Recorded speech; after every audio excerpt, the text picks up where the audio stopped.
senhor deputado Carlos Macedo, que preside essa audiência, senhores deputados e deputadas, senhoras e senhores. Antes de começar a minha fala, eu gostaria de colocar minha solidariedade com a fala do deputado Anderson Nogueira, a propósito dessa construção prevista ou proposta de barragens no Rio Macaé de Cima. Com certeza não atende aos interesses daquela região. Uma região que vive em grande parte do turismo, precisa ter a sua Mata Atlântica preservada. Aquela região do Sana, que eu bem conheço, é uma região que depende muito do turismo e não vai ser construindo represas, por menor que seja, ou com propostas, às vezes até fantasiosas, né? O rio não desaparece, não tem represa, não tem isso, não tem aquilo, mas na verdade, com dano ambiental bem estabelecido e principalmente com dano econômico para aquela região. Então não justifica a construção e a luta realmente precisa ser mantida. Eu não tenho acesso a Friburgo, nem a Casimiro, mas a Macaé com certeza eu tenho, inclusive tenho parentes que têm pousada no Sana e que eu já fiz o contato e já falei sobre o que está acontecendo. Então pode contar com o apoio do pessoal do Sana, eu tenho certeza disso, que eles estão mobilizados. Eu gostaria de falar hoje aqui sobre o projeto que viabiliza o decreto solicitado pelo governador de calamidade pública financeira.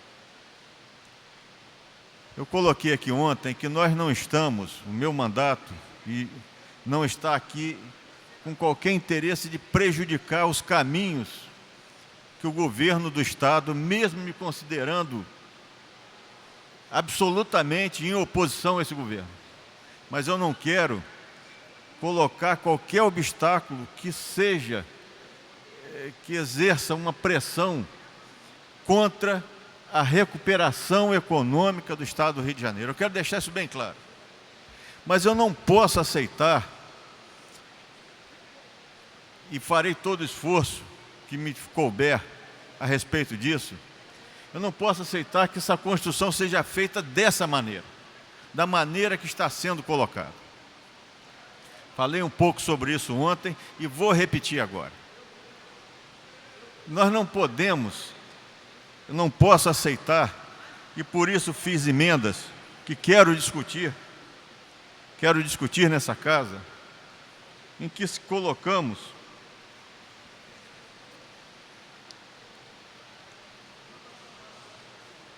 que os recursos advindos da arrecadação pública têm que ser prioritariamente para atender os serviços de educação e saúde e para pagamento de servidores públicos estaduais. O que eu quero dizer? Ontem, segunda-feira, eu fui a Campos, visitei uma escola estadual, uma escola agrícola, Antônio Sarlo.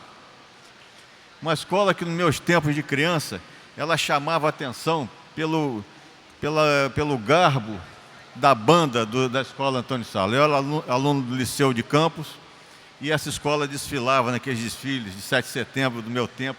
Não é do tempo de Vossa Excelência, mas é do meu tempo.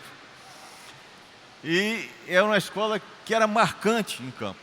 Então, fui lá conhecer, porque fui motivado por estudantes de Bacaxá, que vieram aqui à Comissão de Educação e ao meu gabinete, naquela marcha pelas estradas, para colocar para essa casa a situação das FAETEC, e essa escola faz parte do sistema FAETEC, e fui lá conhecer a realidade. E realmente, senhor presidente, a situação é muito difícil. Um projeto de enorme valor como formador de técnicos agrícolas, em avicultura, em cunicultura, em horticultura, tudo abandonado por falta de insumos, né? Hoje tive a oportunidade de falar com, eu não me lembro aqui o sobrenome, o presidente da FAETEC, o Alexandre desculpa, me esqueci o sobrenome, mas se mostrou sensível de conhecer aquela realidade lá, mais de perto, fazer contato e tentar resolver. Eu acho que é importante isso aí, porque são projetos de educação já testados, que já deram frutos no passado recente, e não podem ser prejudicados em função de uma crise econômica.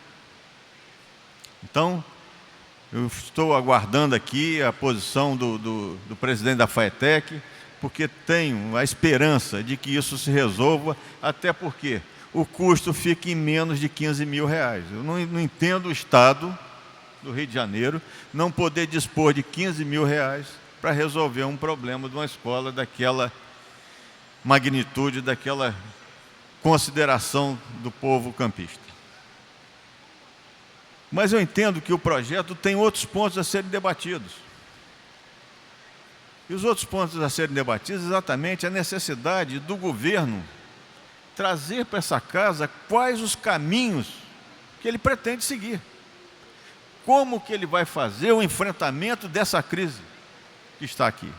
Quais são as prioridades para resolver essa crise? A educação vai ser contemplada prioritariamente, a saúde vai ser contemplada prioritariamente. Eu lembro, senhores deputados, que nós estamos entrando no verão, a dengue, a zika, a chikungunya vão bater na porta do Estado do Rio de Janeiro outra vez. Vão bater na porta do Estado do Rio outra vez. Será que nós estamos nos preparando para esse enfrentamento? Será que nós estamos dando a devida prioridade a esse enfrentamento? Eu estarei aqui nessa tribuna para cobrar isso, porque o governo federal já está disponibilizando para os estados o teste rápido para a zika. É preciso que exista aqui,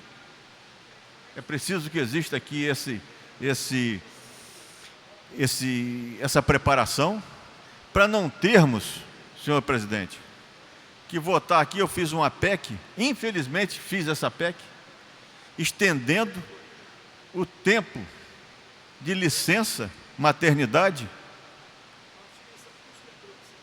para aquelas famílias que tiverem pai ou mãe, que tiverem filhos microssômicos,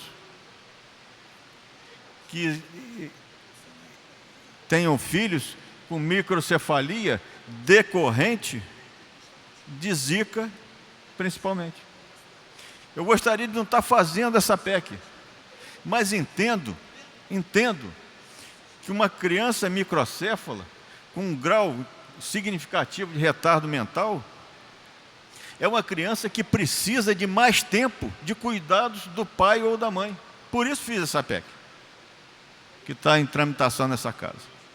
Mas gostaria de não fazer. Gostaríamos que nós não tivéssemos aqui uma epidemia de uma doença controlável, uma doença transmitida por um vetor que é o mosquito. Então, dentro dessa discussão, a propósito desse decreto de calamidade, nós precisamos saber o que o governo pretende, qual a prioridade que ele vai dar.